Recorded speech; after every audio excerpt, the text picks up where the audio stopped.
body or eating the body and drinking the blood of Christ. Well, we've just found that James forbids blood. The Quran forbids blood. So this is why I start to develop the theory. The Quran is in the Jamesian school. It is, and the Paul school is the school where we get the communion, which is Western Christianity.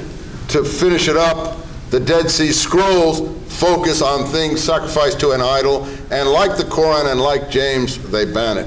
So there's some really interesting things here, but yes, where the historical information about James comes from, lots of these areas, and extremely interesting. Thank you. Next. Hi. I would like to ask you first, you do believe the Old Testament is accurate, right? And you do believe that the prophets in the Old Testament spoke accurately? Is that true, Dr. Siddiqui? The Old Testament of the Bible is accurate, correct? Some of it is accurate. Only some of it? Some of it is accurate, yes. Oh, so you don't believe that... We don't accept everything in the Old Testament, and we don't accept everything in the New Testament. I agree with Muzamil on this point. Okay. Very little is accurate. But go ahead and say what you were saying. Well, first maybe I agree with you. Okay. Well, the description of God in the Old Testament as the name Elohim, the name Elohim is actually a plural name. In fact, we see in English the name cherub in plural is cherubim, and Elohim is also a plurality name. And we see it again also in Genesis when he says, "Let us create man in our image." And lastly, in Deuteronomy, when it says, "The Lord our God, the Lord is one," the verb saying "the Lord is one" is the verb akad, which actually describes a compound unity as opposed to an absolute unity. And this is the same compound unity described in Genesis when Adam and Eve are married, and it says they become one flesh. It's the same as prophecies like of the Messiah. That in fact, the Messiah is prophesied that he would be God himself. And what's your question? Yeah, let me just say this one last verse.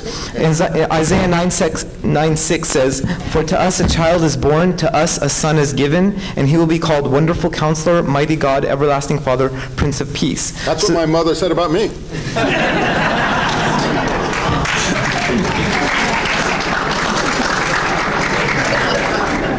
Definitely dealing with scholars here. Okay. So I just wanted to ask the question, since God is so blatantly portrayed as a plurality here in the Old Testament, and the Messiah, who you admit is Jesus, is also described as being God himself in the Old Testament, what's your answer to those things? Very brief answer that is that sometimes the word plural is used for majesty, for greatness, for kingdom. And that's we have that in the Quran also. In the Quran, is sometimes God speaks first person, in the first person plural, and sometimes first person singular. But God is never referred to in the Quran as the second person plural or as third person plural. God is never called they or you in the plural, it's only thou and thine in that sense. But sometimes says we when he speaks about his glory, his greatness, in that sense. So I think that the plural of Elohim is the plural of majesty, maybe in that sense, but not that God is a compound being of a collectivity. God is not an association.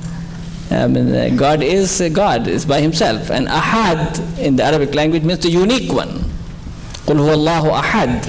There is no one like unto him.